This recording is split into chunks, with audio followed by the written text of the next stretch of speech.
It's February 28th, last day of February, and I'm headed down to northern Missouri to my parents' farm. Got a big weekend planned. I got Scott coming down this afternoon. We're going to spend pretty much all day tomorrow calling some coyotes and see if we can't get a couple coyotes killed, and then we're going to go on to shed hunting. My buddy Mitch Niebuhr, Colin Giles are coming down Friday night, and we're going to spend the weekend shed hunting. Should be a good weekend. Look forward to this every year, so stick with us, and hopefully we'll bring you a couple coyote kills and some good shed hunting.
Going to pull all my cameras, see what bucks still are carrying.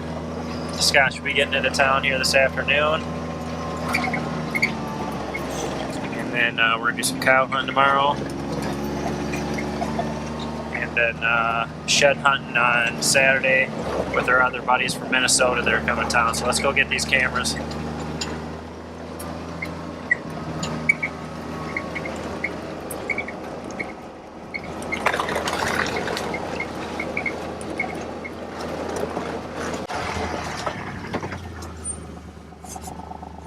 First camera right there.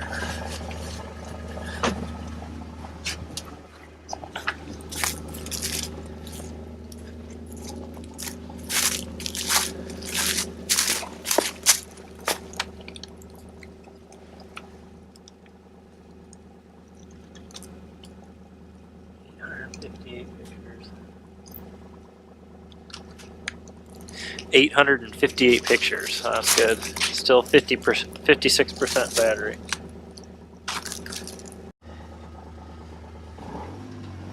One down, 6 to go.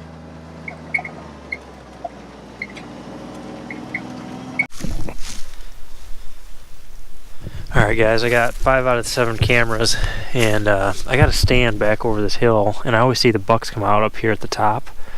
So I'm kind of just looking in here right now. I really think I'm going to be a little bit more aggressive in this spot next year and kind of get up in here, so I'm just going to kind of walk down along here. Seems like most of the bucks come up on this, out on the top of this ridge, so I want to find a tree in there to get in, and then most of the does come out down here, but I'm just going to walk down here and see, kind of check this for sheds too.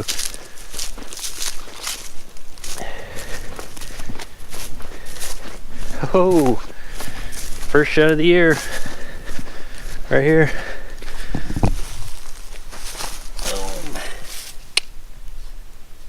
First one. Haven't even been at it for 20 minutes. So I'm just going to finish shed hunting this up here, and then we'll grab the other 2 cameras and look at the cards. That's awesome.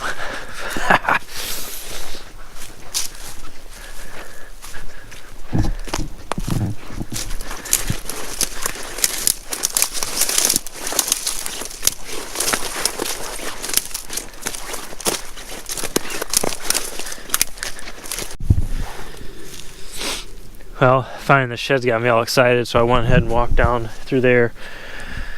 Good place to check sheds is on these, like these grass strips along food or bedding. Seems like the deer at nighttime, they like to hang out in these areas, but the shed that I just found was over there. So I'm just going to kind of work up through this beans here and see if I can't find any. I know there's a lot of bucks that have been feeding in this bean field here. As you can see, they are really pretty much browsed down to nothing.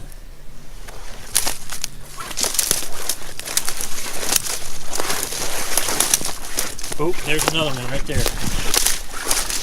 Gosh, it wasn't 15 feet from the other one. I know this buck. Gosh, man, 2 sheds within 20 feet of each other right in this little draw here between these beans. I'm definitely gonna finish checking this today. Kind of cheating before Scott and Mitch and Colin get here, but that's all right.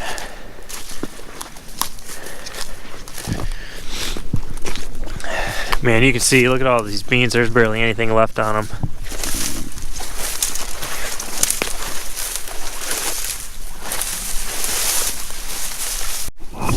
We got 2 sheds, and this is the spot I was talking about. These bucks come out of this top of this ridge right here. They come out and feed on top of this bean field, and I want to get in here. And I looked at this tree, but I think the problem with that is as they're coming, they're going to skyline me. So I think I'm going to have to push back in here a little bit and find something where I can intercept them on the way out. So I think most of these deer bed up in here further. So that was the first tree I initially thought of, but when I get back up in here, I'll look back at it and you can see how your skyline. You can see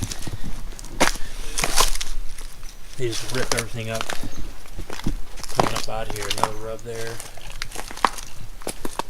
There's always a scrape right here.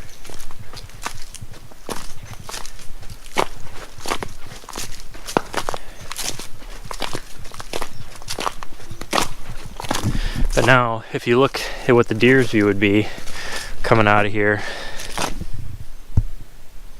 I'd be right up there, which I suppose I could get on the back side of that, but that's really going to leave you vulnerable. So I think I'm going to try to find something like up in here. This tree wouldn't be bad right here. Get right up in there. And these deer are coming down off this ridge, and I'd be off the side hunting it with the north wind, so my wind's blowing that way. These deer crossed me at 20 yards. So I think I'll try to move my stand and put it up in there, be a little bit more aggressive this year. I think this year I'm gonna have a little bit more time to hunt, so I'm gonna try some new things and be a little bit more aggressive on these bucks. So we're gonna go get the other 2 cameras and get back to the house. My dad wants me to help him cut a tree down, so I better get back.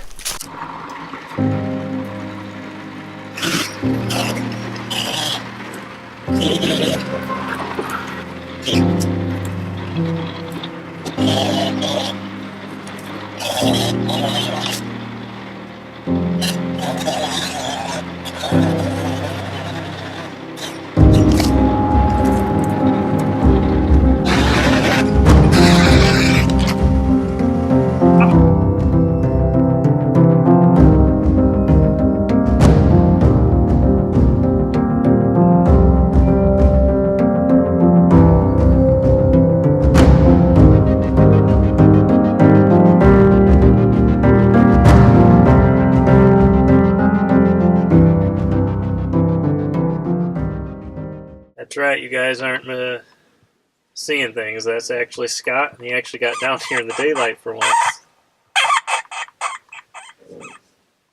How was it driving during the day, Scott, versus the night? You see a lot of different things, man. It's awesome. Can't believe it. I'm a night driver. Love driving at night. It's great. It's about 5 o'clock. We got about an hour and a half before dark, and we're going to go down here and get in one of the blinds, and we got about 70 acres of CRP down here. We're going to see if we can't call up a coyote or 2 and get this weekend off the right way. I already got 2 sheds on the board, and I wasn't even trying. So hopefully it'll be a good weekend. If nothing else, good time with friends and family. Look at them all down there. God, you're running. Yeah, you never see them, but because they'll just go back in the woods just a little ways. Look at them. Look at them all. That deer went. And then we'll check all those draws down below the cabin because those are thick. It's a little cold out right now.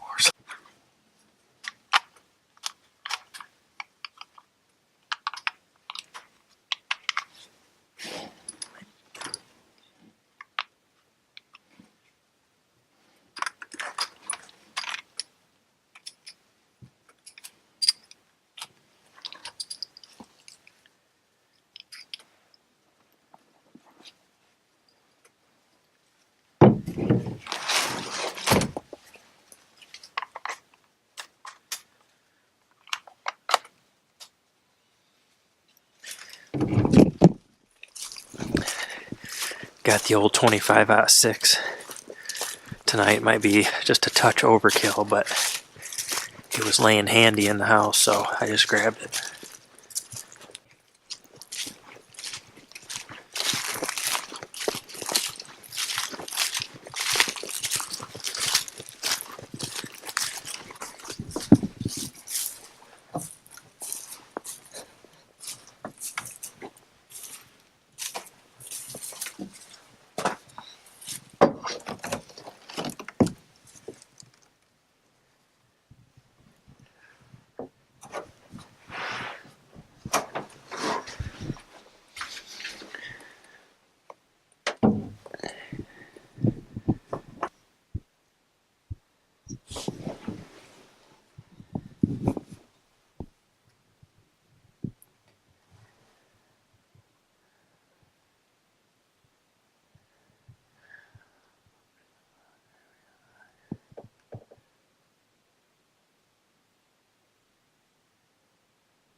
This is the first day and we're already arguing about, should we call more, should we call less?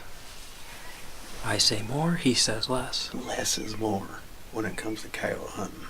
Yeah, but if you ain't seen anything, more is It more. It doesn't mean one's not sitting down in that creek 300 yards away. I see it happen all the time. Let her rip, Tater Chip, come on. Crank up the volume.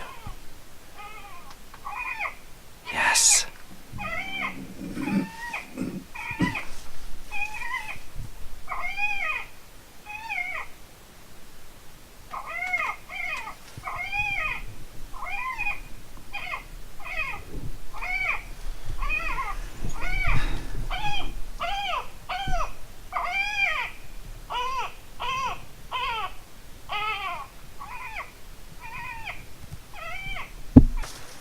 His calling session came up short, so